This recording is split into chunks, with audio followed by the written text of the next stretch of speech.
Maro moa ny olona no milaza fa sangisangy ny zavatra ataony Andriamantoa Marina Papandrasa. Hoe aia koa ma, io tsy zavatra tsy ho tanteraka zany. Io resaka fanakorotanana saim-bahoaka fotsiny. Io zavatra andesina hanodikodina saim-bahoaka fotsiny. Zay zany no teny ataon'olona sasany any. De heverin'olona zany fa sangisangy zay zavatra ataony Marika Papandrasa zao.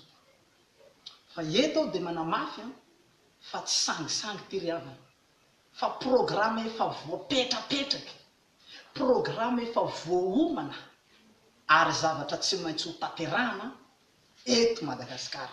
Zany hoe ity programa ataoko ity zany tsy zavatra hoe sangisangy, tsy zavatra hoe revingadra io, hoe nofinofy zany, hoe magninofinareo, revingadra zany.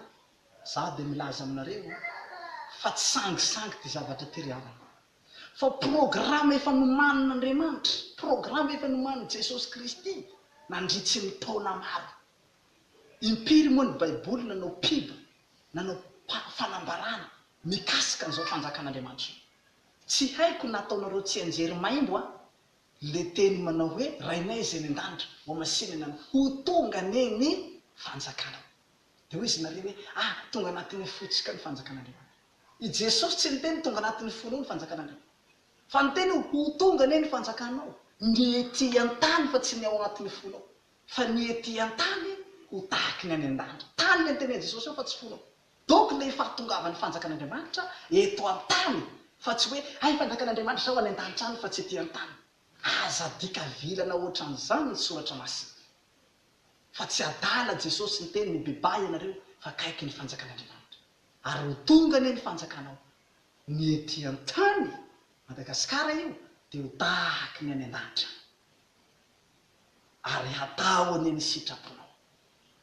Tanao efa voasoratra zany hoe amin'io fotoana hahatongavan'io fanjakan'Andriamanitra io eto an-tany ny hahatanteraka ny sitrapon'Andriamanitra. Donc zany tsy vao androany Jesosy no nanao fanambarana mikasika n'ity fanjakana zay ho entiny Andriamantoa Marika Papandrasa eto Madagasikara ity, fa programa efa 4 taona lasa zay.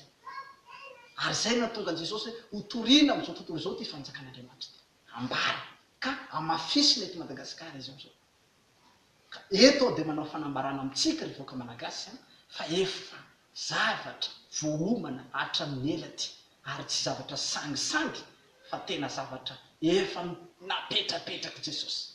Ka eto ampelantanako moa ny lalàna, lalam-panorenana izay hanorenana ny fanjakan'i Jesosy io eto Madagasikara amin'izao fotoana izao. Donc fa tsy sangisangy intsony ty zavatra ty, fa zavatra efa voapetrapetraka. Ka dia ho tonga eny ampelantananao ty lalam-panorenana ty amin'ny fotoana tsy ampoizinao, satria ty lalam-panorenana ty dia zarazaranay amin'ny olona rehetra, na mpiasa mpanjakana io, na olon-tsotra, na civil, dia izaranay an'ity lalam-panorenana ty. Dia ho hitanao ato avokoa ny rafitra rehetrarehetra izay hitondrany Jesosy izay ho fanjakany izao. Dia eo anao mety ho gaga amin'izay hoe aika tsy sangisangy ty zavatra ty, fa tena efa misy lamina avy any an-danitra mihitsy zany kay nampitondrasana ny Marika Papandrasa hitondrasana zao firenena zao.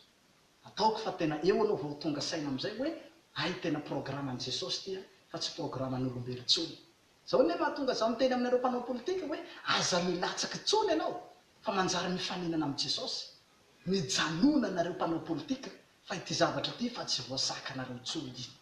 Mazava angamba zay teniko zay fa dia misaotra anao nagnaraka izay fandaharana fahatelo zay fa dia mbola hiditsy amin'ny lanindavin'atransika. Misaotra.